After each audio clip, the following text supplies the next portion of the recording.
Markus pasal yang ke-15 ayat 1 sampai dengan ayat yang ke-15. Kita membaca bersama-sama firman Tuhan ini 1, 2, 3. Pagi-pagi benar imam-imam kepala bersama tua-tua dan ahli-ahli Taurat dan seluruh mahkamah agama sudah bulat mufakatnya. Mereka membelenggu Yesus lalu membawanya dan menyerahkannya kepada Pilatus. Pilatus bertanya kepadanya, "Engkaukah raja orang Yahudi?" Jawab Yesus, "Engkau sendiri mengatakannya." Lalu imam-imam kepala mengajukan banyak tuduhan terhadap dia. Pilatus bertanya pula kepadanya, katanya, "Tidakkah engkau memberi jawab? Lihatlah betapa banyaknya tuduhan mereka terhadap engkau." Tetapi Yesus sama sekali tidak menjawab lagi, sehingga Pilatus merasa heran. Telah menjadi kebiasaan untuk membebaskan satu orang hukuman pada tiap-tiap hari raya itu menurut permintaan orang banyak. Dan pada waktu itu adalah seorang yang bernama Barabas sedang dipenjarakan bersama beberapa orang pemberontak lainnya. Mereka telah melakukan pembunuhan dalam pemberontakan. Maka datanglah orang banyak dan meminta supaya sekarang kebiasaan itu diikuti juga. Pilatus menjawab mereka dan bertanya, "Apakah kamu menghendaki supaya kubebaskan raja orang Yahudi ini?" Ia memang mengetahui bahwa imam-imam kepala telah menyerahkan Yesus karena dengki. Tetapi imam-imam kepala menghasut orang banyak untuk meminta supaya Barabaslah yang dibebaskannya bagi mereka. Pilatus sekali lagi menjawab dan bertanya kepada mereka, "Jika begitu, apakah yang harus kuperbuat dengan orang yang kamu sebut raja orang Yahudi ini?" Maka mereka berteriak lagi katanya, "Salibkanlah dia." Lalu Pilatus berkata kepada mereka, "Tetapi kejahatan apakah yang telah dilakukannya?" Namun mereka makin keras berteriak, "Salibkanlah dia." Dan oleh karena Pilatus ingin memuaskan hati orang banyak itu, ia membebaskan Barabas bagi mereka. Tetapi Yesus disesahnya, lalu diserahkannya untuk disalibkan. Bapak Ibu Saudara sekalian yang dikasihi oleh Tuhan, salah satu ketidakadilan yang sering menarik perhatian masyarakat adalah ketidakadilan hukum. Itulah sebabnya kita seringkali menjumpai ketidakadilan hukum itu di dalam masyarakat. Hingga hari ini pun juga tidak sedikit kita menyaksikan adanya orang-orang yang kita tahu itu benar tapi dianggap bersalah. Orang yang betul-betul kita tahu itu bersalah tapi dibebaskan dan kemudian tidak mendapatkan hukuman. Itulah sebabnya seringkali secara alami kita mungkin akan berteriak, "Tidak adil." Tapi saudara, itu adalah respon yang muncul ketika kita melihat ketidakadilan dan seringkali itu ada di dalam kehidupan kita. Bapak Ibu sekalian, teks kita hari ini itu juga sedang mencerminkan sesuatu ketidakadilan yang muncul di dalam masyarakat. Dan bahkan ketidakadilan inilah justru yang akan menentukan kehidupan manusia. Saudara-saudara sekalian, ketika kita melihat Yesus dan apa yang dilakukan oleh orang-orang kepadanya, saya percaya kita diajak kembali untuk merenungkan diri kita pada sore hari ini. Saya percaya ini akan membuat kita tuh merenung dan melihat diri kita. Dan karena itu Bapak Ibu saudara sekalian, hari ini kita akan merenungkan sebuah tema penting, yaitu penolakan sang raja. Dan di dalam perikop ini kita akan membagi 3 bagian penolakan terhadap raja itu.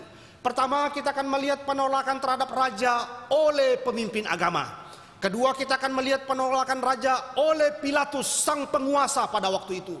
Dan ketiga, kita melihat penolakan terhadap sang raja oleh orang banyak. Mari kita masuk di dalam bagian pertama. Di dalam ayat yang pertama, saudara, di situ dikatakan pagi-pagi benar imam-imam kepala bersama tua-tua dan ahli-ahli Taurat dan seluruh mahkamah agama sudah bulat mufakatnya.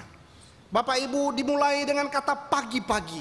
Dan di dalam penggolongan waktunya orang-orang Israel pada waktu itu, ini digolongkan di dalam golongan pembagian keempat. Jadi kira-kira masa itu atau keadaan ini berlangsung dari jam 3 sampai jam 6 pagi, saudara. Jam 3 subuh sampai jam 6 pagi itulah yang dianggap sudah pagi-pagi di dalam penggolongan waktunya orang-orang Yahudi pada waktu itu. Dan saudara bisa bayangkan bahwa ini mufakat, ini sebuah konsensus sedang dilakukan oleh pemimpin-pemimpin agama. Dan saudara lihat ada imam-imam kepala, ada mahkamah agama, dan itu semua sedang menggambarkan bahwa semua pemimpin-pemimpin agama pada waktu itu bermufakat untuk kemudian menghukum Tuhan Yesus.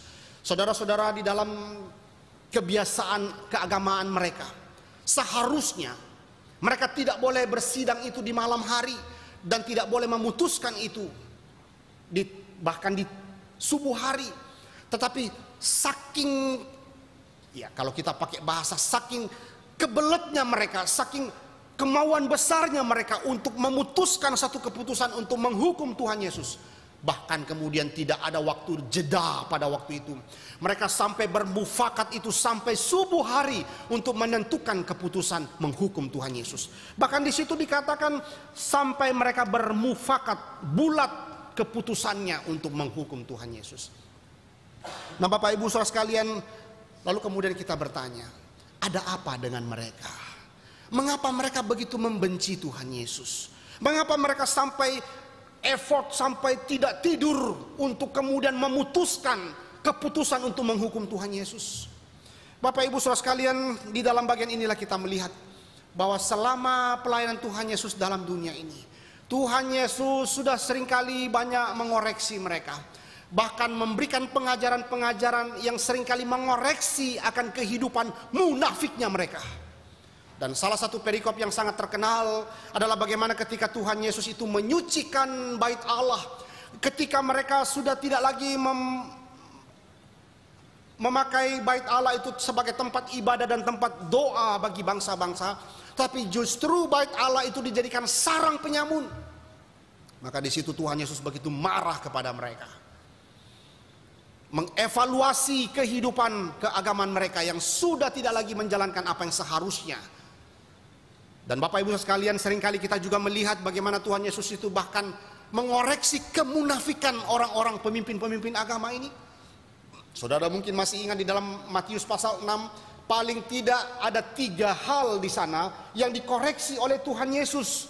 Di dalam Matius pasal yang ke-6, saudara perhatikan di sana, paling tidak 3 hal berbicara kerohanian yang Yesus itu koreksi. Pertama, hal memberi sedekah. Kedua, hal berdoa. Ketiga, hal berpuasa. Itu yang sedang dikoreksi oleh Tuhan Yesus. Bagaimana mereka pemimpin-pemimpin agama ini hidup di dalam kemunafikan.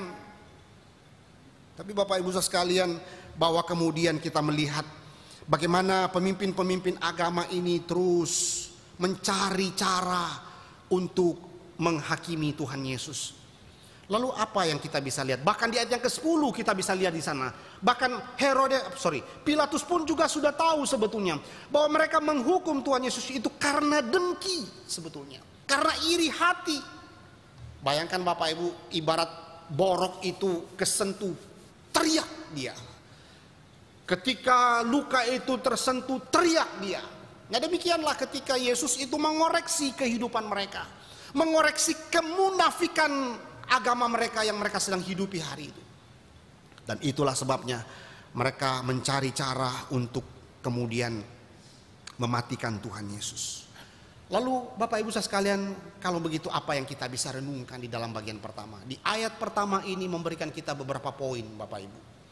Saudara, penolakan terhadap sang raja yang dilakukan oleh para pemimpin agama. Kenapa mereka menolak? Kenapa mereka begitu sangat benci kepada Tuhan Yesus?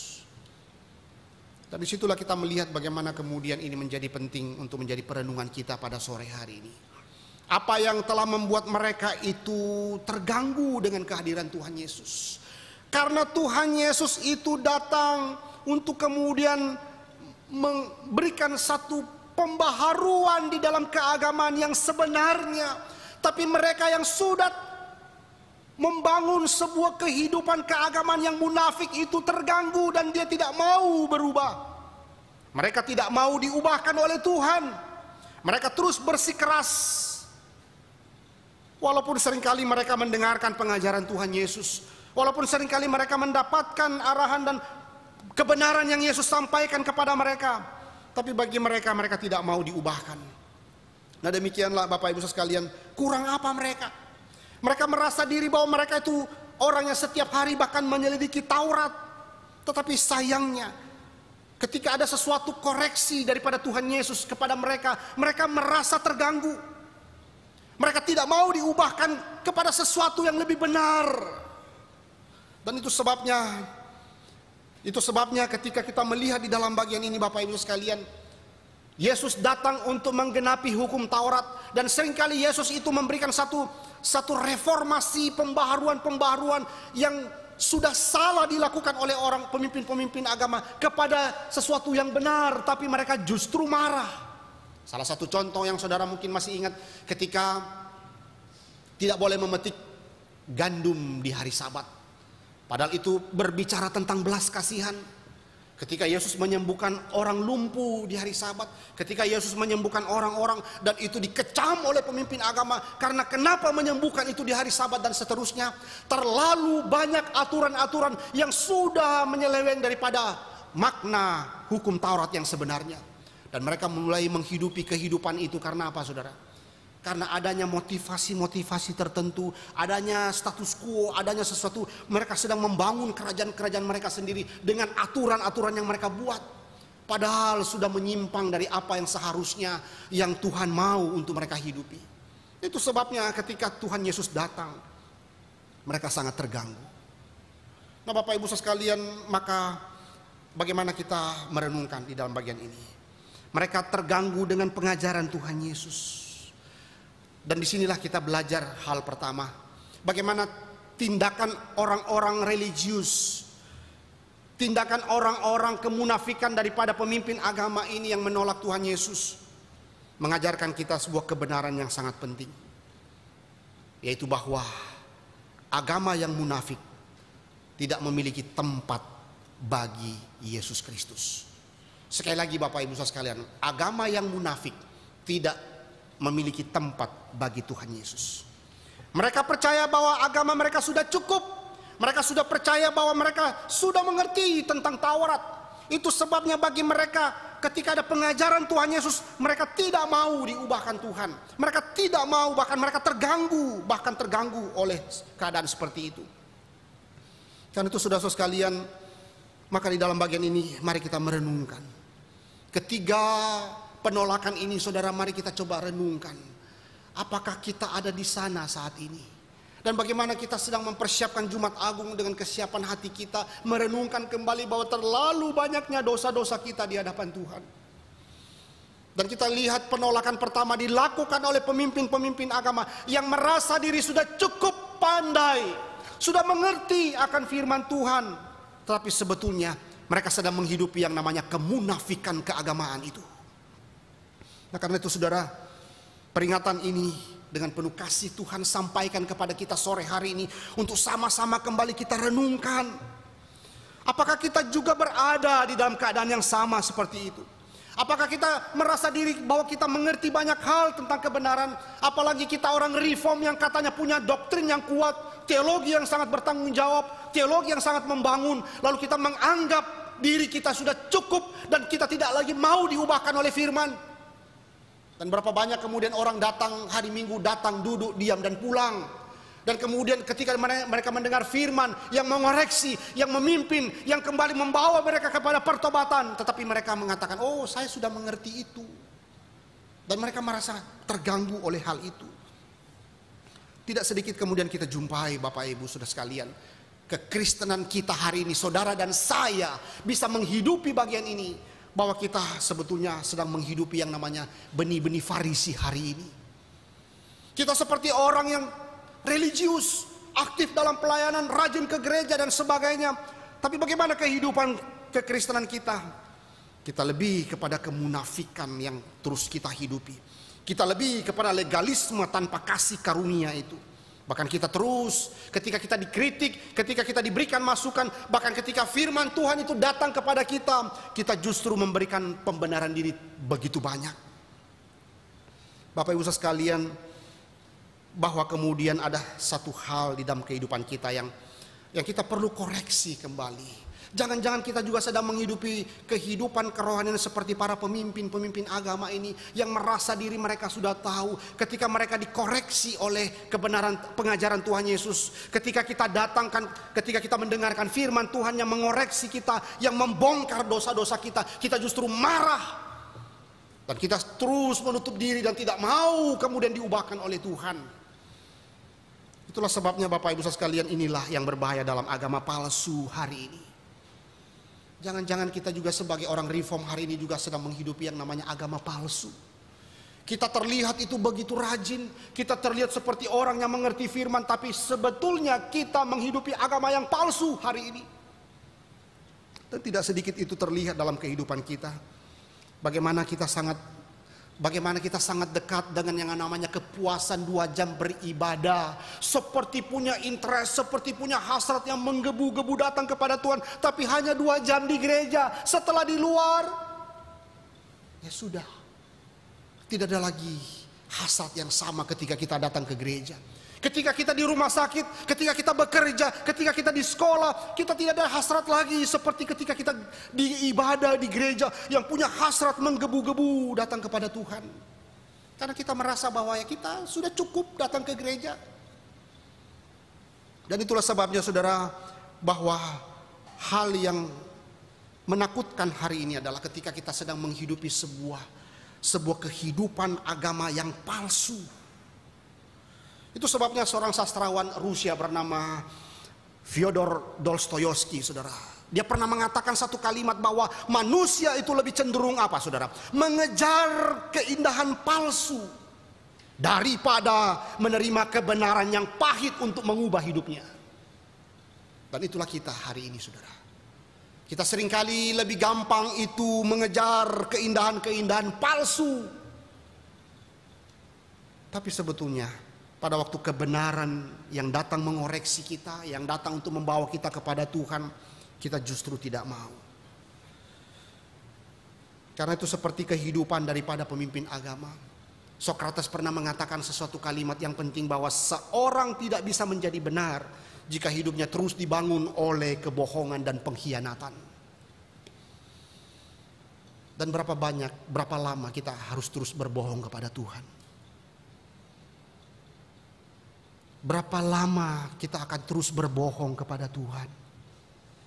Kita seperti sedang menghidupi kehidupan agama, tetapi agama palsu yang tidak kemudian itu sesuai dengan apa yang Tuhan mau. Kita seringkali seperti mengerti firman, tapi kita sebetulnya menolak firman itu. Tetapi saudara, lihatlah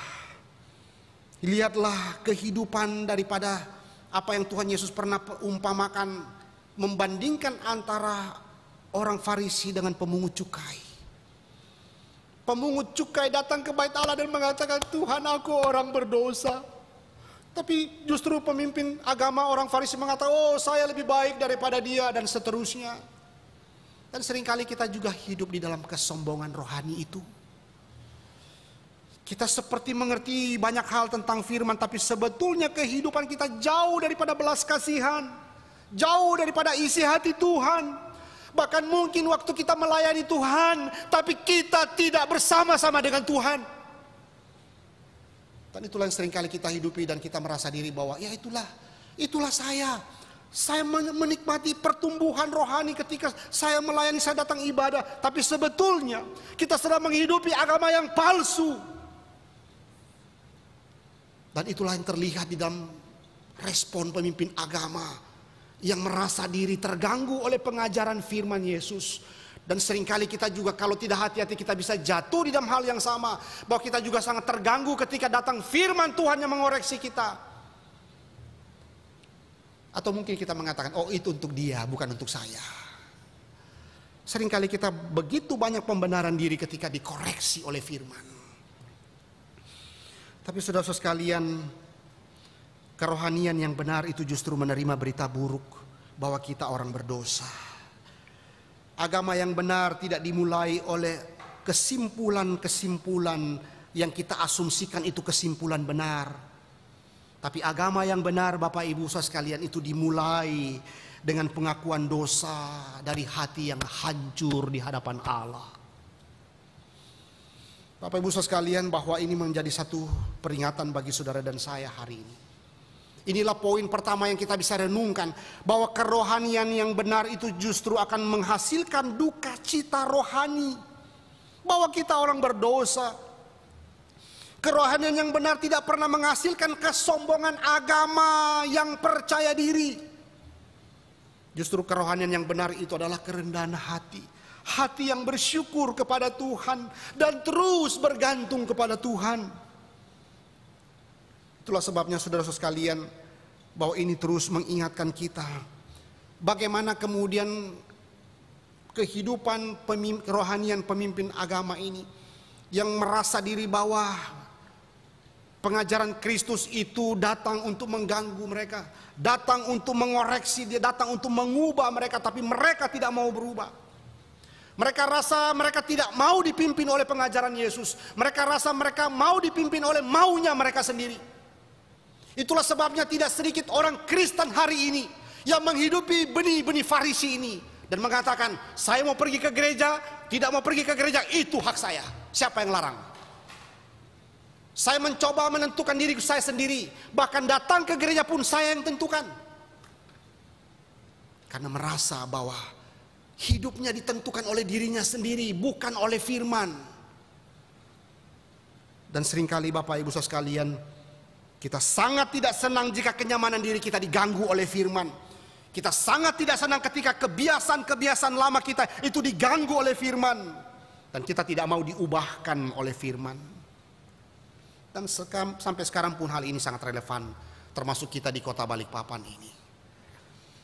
Ada orang-orang yang merasa tidak nyaman dengan adanya perubahan.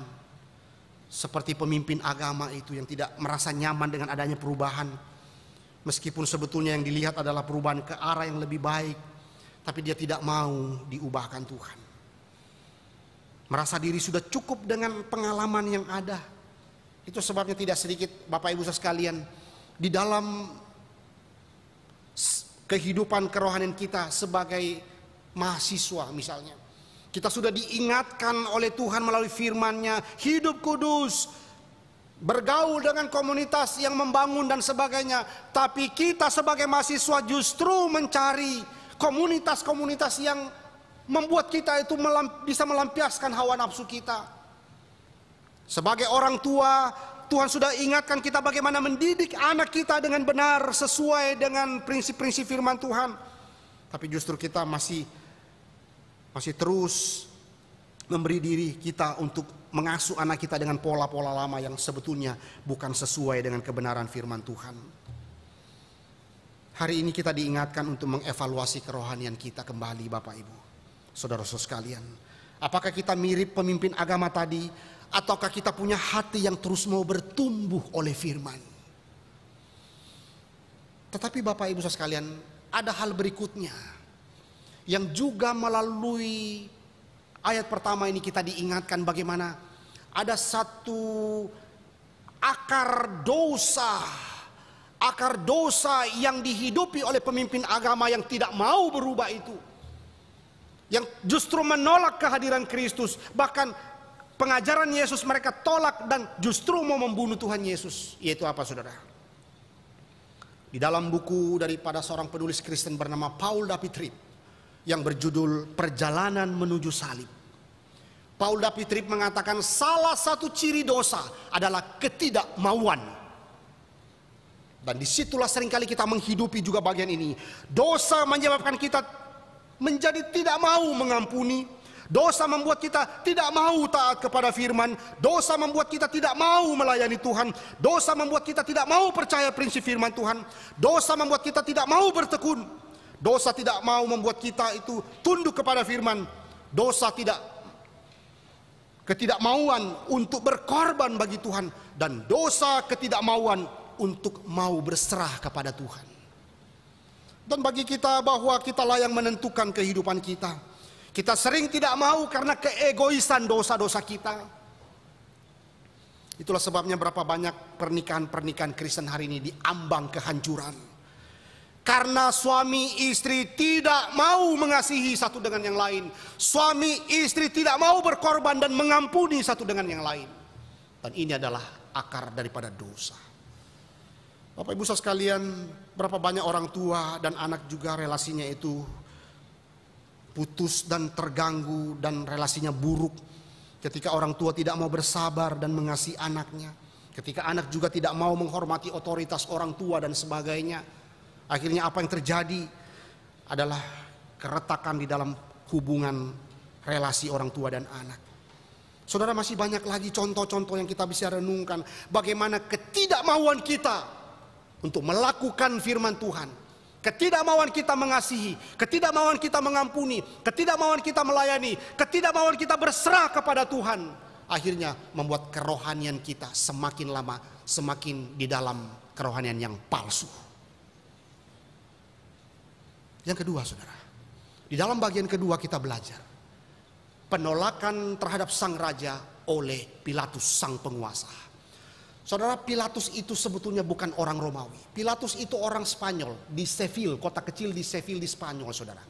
Tapi beruntungnya dia mendapatkan istri anak kaisar Romawi. Sehingga singkat cerita dia pergi ke Roma. Di Roma dia berusaha untuk mencari dedikasi yang baik, berusaha untuk dedikasi yang baik. Akhirnya ia dipercayakan oleh Kaisar Roma untuk memimpin satu provinsi jajahan Roma, yaitu Yudea. Maka diutuslah Pilatus itu sebagai wakil daripada pemerintahan Kaisar Romawi untuk kemudian menjadi gubernur di Yudea. Maka kita masuk di dalam ayat yang kedua, bahwa kemudian orang-orang Yahudi di bawah pemerintahan Romawi pada waktu itu diberikan satu aturan bahwa yang namanya menghukum mati itu hanya bisa melalui penghukuman sipil pemerintahan Romawi, bukan dihukum oleh agama daripada Yahudi.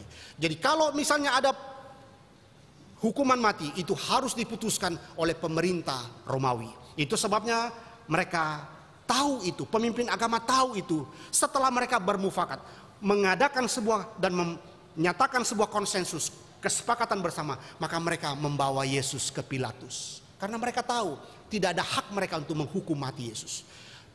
Kerajaan pemerintahan Romawi yang berhak untuk memutuskan itu. Maka mereka bawa dengan menghasut, dengan memberikan tuduhan-tuduhan kepada Yesus, mengenai Yesus kepada Pilatus dan sebagainya. Itu sebabnya kita akan melihat banyak tuduhan-tuduhan di sana, saudara. Maka kemudian Pilatus itu bertanya kepada Yesus, "Engkaukah raja orang Yahudi?" Jawab Yesus, "Engkau sendiri mengatakannya." Tetapi setelah itu saudara tidak melihat lagi, tidak menemukan lagi perkataan Yesus. Setelah itu Yesus ditanya lagi, "Tidakkah engkau memberi jawab? Lihatlah betapa banyak tuduhan mereka terhadap engkau." Ayat yang kelima, tetapi Yesus sama sekali tidak menjawab lagi. Sehingga Pilatus merasa heran. Kenapa dia tidak bersuara lagi dan menjawab? Dan akhirnya memang kita lihat bahwa di dalam Injil yang lain juga diceritakan bahwa memang Pilatus juga tahu bahwa Yesus tidak bersalah. Bahkan dia juga bingung bagaimana cara memutuskan. Karena biasanya untuk memutuskan sebuah hukuman mati, bahwa orang itu adalah seorang pemberontak. Dan ini tidak ada pemberontakan sama sekali kepada pemerintahan Romawi. Apanya yang mau dihukum? Bingung dia. Tapi saudara, itulah yang terjadi. Hasutan-hasutan pemimpin agama pada waktu itu.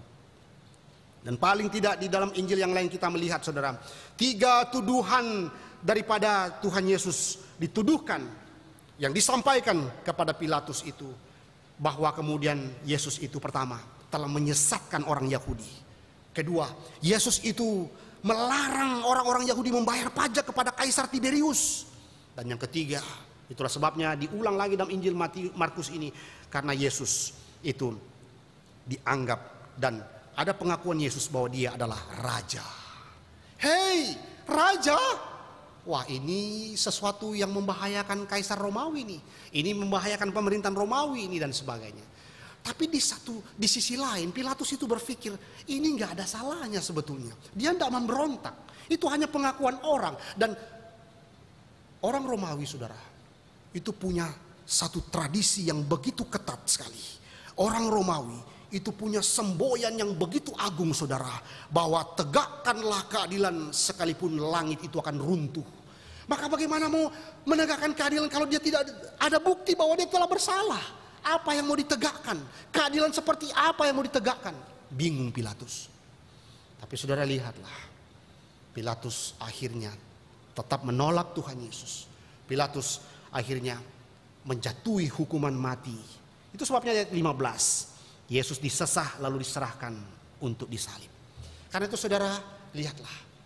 Di dalam pengadilan itu kita lihat Pilatus kemudian tidak mampu kemudian untuk membendung daripada hasutan daripada atau desakan daripada pemimpin agama.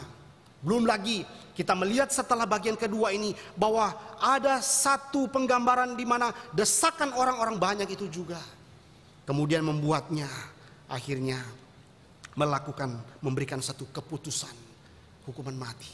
Saudara, menarik bahwa seringkali dalam pengakuan iman rasuli ada dua nama yang seringkali kita ucapkan. Maria yang memulai hidup Yesus, Pilatus yang mengakhiri hidup Yesus. Bapak Ibu, bagaimana ini menjadi sesuatu yang kita lihat bahwa Pilatus yang menolak Tuhan Yesus itu akhirnya Yesus itu disalibkan. Tapi apa yang kita mau pelajari daripada penolakan Pilatus terhadap sang raja ini? Bahwa Bapak Ibu sekalian, Pilatus yang tahu Yesus tidak bersalah, tapi saat itu Pilatus bungkam untuk menyatakan kebenaran itu. Pilatus lebih peduli kepada reputasinya daripada integritasnya di hadapan masyarakat pada waktu itu. Saudara, bukankah ada satu ordo yang sudah mulai kacau? Bagaimana orang yang justru mempedulikan reputasinya daripada integritasnya, itu adalah sesuatu daripada ordo yang kacau. Seharusnya reputasi itu akan muncul dengan sendirinya ketika integritas itu dilakukan. Tapi justru reputasi yang dikedepankan, integritas itu menyusul, dan ini adalah kekacauan ordo yang ada yang dilakukan oleh Pilatus. Dan itulah respon daripada Pilatus, Bapak Ibu sekalian, bahwa kemudian dia membebaskan. Menariknya di situ ada kata Barabas yang berarti anak bapa, sedang dibandingkan dengan anak Allah Bapa di sana. Anak Bapa yaitu Barabas versus anak Allah Bapa di sana yang kemudian itu disandingkan.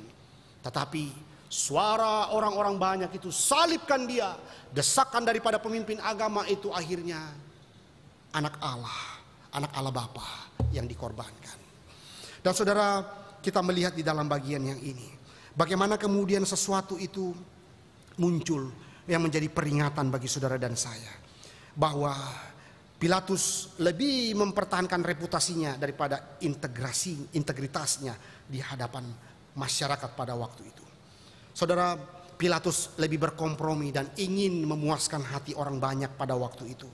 Ia lebih peduli kepada muka, ia lebih peduli daripada kehormatan diri dan kenyamanan diri dan keamanan jabatannya daripada integritasnya yang sebetulnya tahu kebenaran. Bapak Ibu sekalian, bahwa di sini kita belajar bagaimana Pilatus di dalam satu respon yang menolak Tuhan Yesus. Bahwa kemudian ini menjadi satu perenungan saudara dan saya.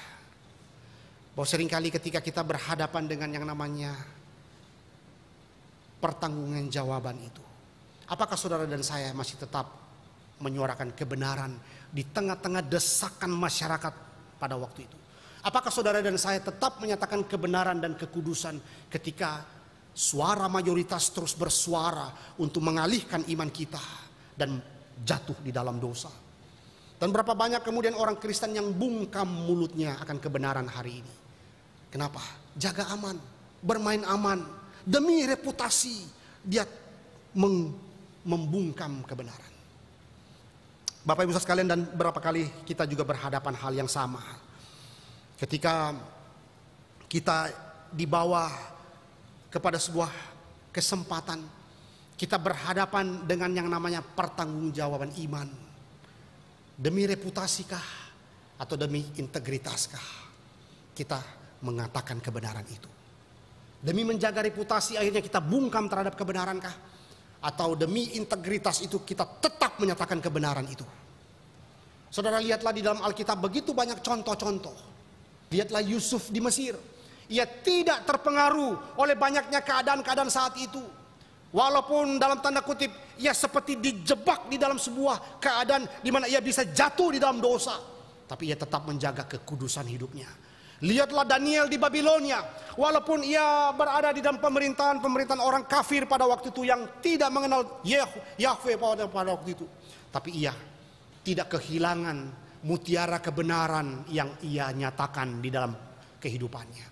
Walaupun banyak orang yang menentang, walaupun banyak orang yang membenci, tapi ia tetap menjaga yang namanya kehidupan rohaninya. Daniel pasal 6, saudara bisa baca itu. Bagaimana ia terus menjaga kehidupan rohaninya itu di tengah-tengah orang yang sudah membenci dia, di tengah-tengah masyarakat kafir pada waktu itu, tapi mutiara kebenaran ini terus dinyatakan. Bapak Ibu sekalian, dan berapa banyak saudara dan saya kemudian diperhadapkan dengan bagian-bagian seperti ini.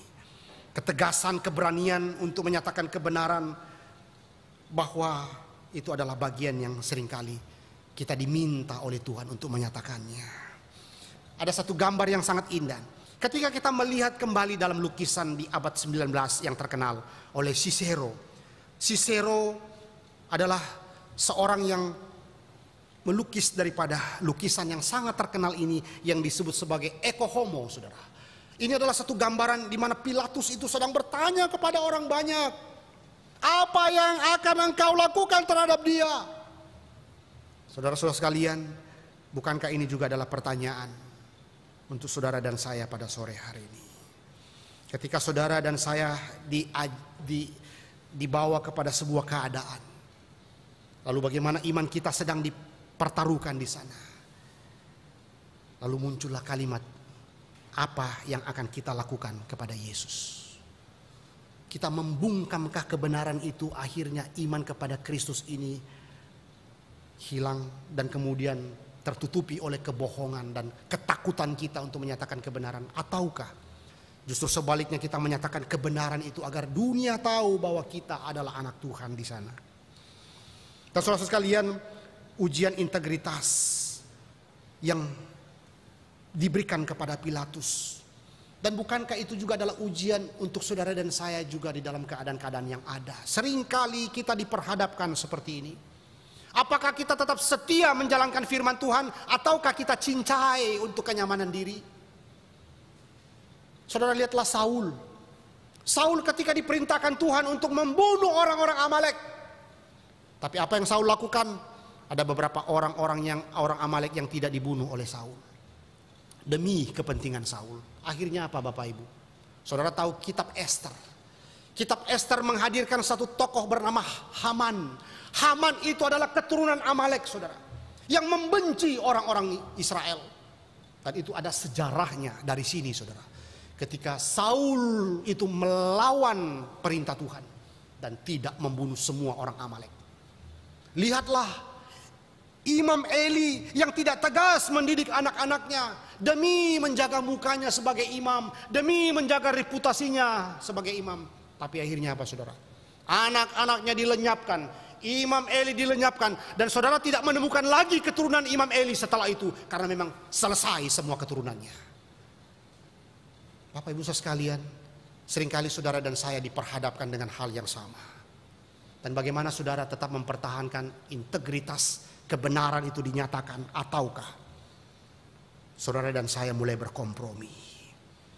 Tapi mari kita diingatkan Tuhan pada sore hari ini, bagaimana pelajaran penting penolakan daripada Pilatus yang menjadi pelajaran penting agar kita bagaimana tetap menyatakan kebenaran di tengah-tengah desakan, di tengah-tengah keadaan yang tidak enak, di tengah-tengah mungkin penderitaan, penganiayaan, bahkan sakit penyakit bahkan. Tapi kita tetap setia menyatakan kebenaran. Terakhir, bagian ketiga, saudara. Saudara perhatikan bagian ketiga. Di situ ada penolakan terhadap sang raja itu dari orang banyak. Bapak Ibu sekalian, ketika Barabas itu dibebaskan, lalu Pilatus menjawab mereka dan bertanya, apakah kamu menghendaki supaya kubebaskan raja orang Yahudi ini? Pilatus tahu bahwa pemimpin agama itu dengki iri hati kepada Yesus. Tapi ayat 11, saudara, tetapi imam-imam kepala terus menghasut orang banyak untuk meminta supaya Barabaslah yang dibebaskan bagi mereka.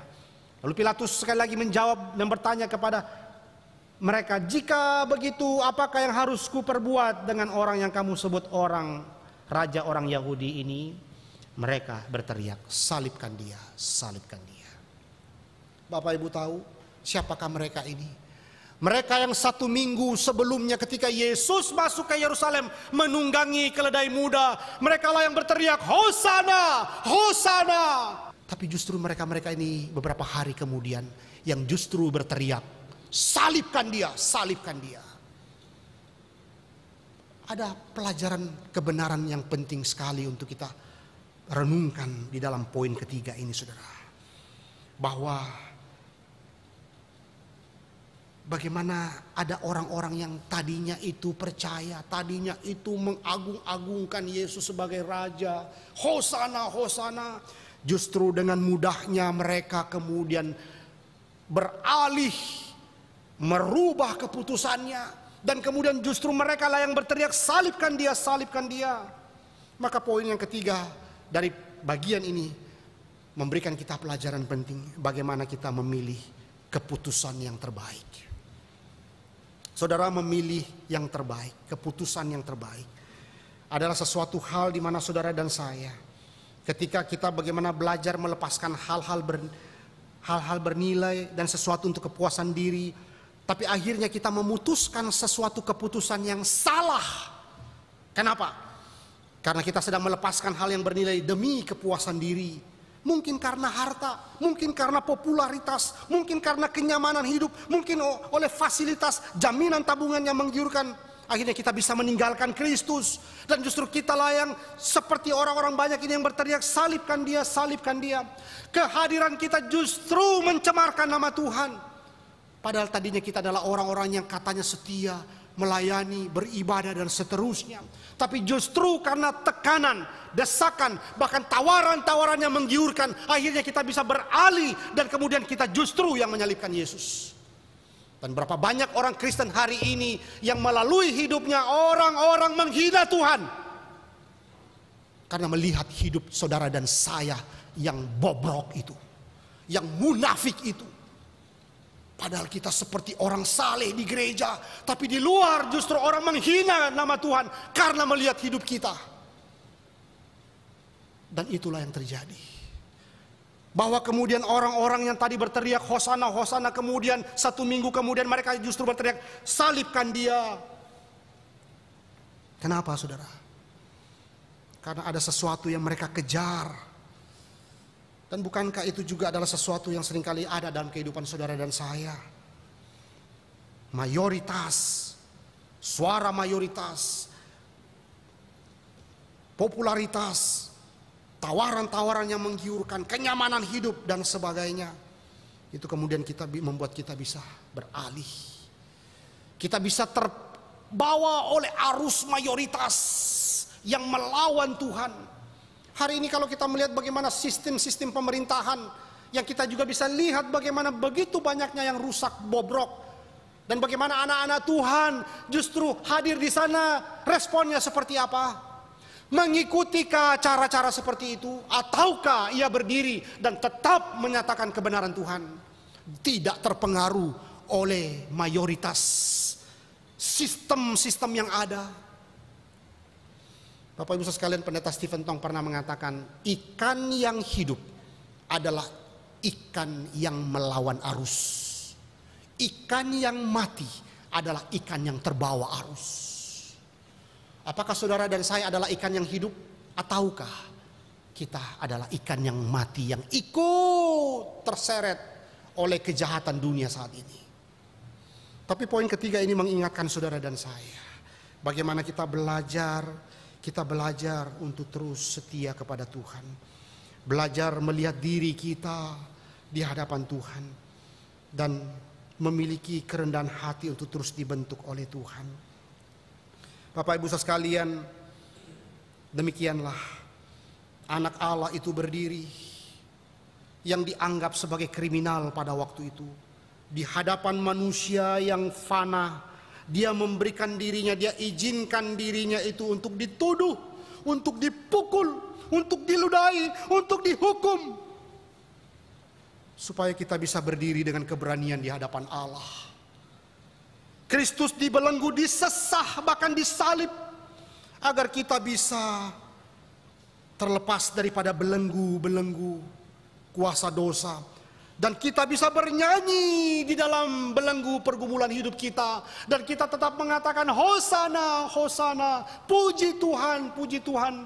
Walaupun mungkin kita mengalami sakit penyakit. Walaupun mungkin ekonomi keluarga itu tidak baik. Walaupun mungkin kita ditolak oleh masyarakat. Walaupun mungkin kita dipandang hina oleh masyarakat. Tapi kita tetap setia kepada Tuhan. Dan disitulah kita melihat Yesus rela disesah agar kita bisa berdiri dan bernyanyi, memuji Tuhan di dalam pergumulan-pergumulan hidup kita. Karena itu saudara, apakah kita pernah bertanya dan memikirkan kembali siapakah Kristus bagi kita? Dia pernah ada 2000 tahun yang lalu di satu tempat di seberang lautan sana. Kristus memberi dirinya bagi saudara dan saya. Apakah hati kita hancur hari ini mengingat kembali kesengsaraan Kristus? Apakah kita betul-betul menyadari bahwa kita orang berdosa hari ini yang hanya bisa hidup oleh belas kasihan Tuhan, dan Kristus berdiri di hadapan ketidakadilan hukum agar kita bisa berdiri untuk bersuara bagi kebenaran, berdiri dengan sukacita di dalam pergumulan hidup kita, dan kita melihat pengharapan itu bahwa Kristus mati untuk kita. Kasihnya kepada kita terwujud melalui kematiannya. Mengapa ia datang ke dalam dunia? Karena ia mengingat kita. Mengapa ia datang ke dalam dunia dan mati di atas kayu salib untuk kita? Karena ia mengasihi Bapanya dan ia mengasihi kita. Dan inilah kabar sukacitanya.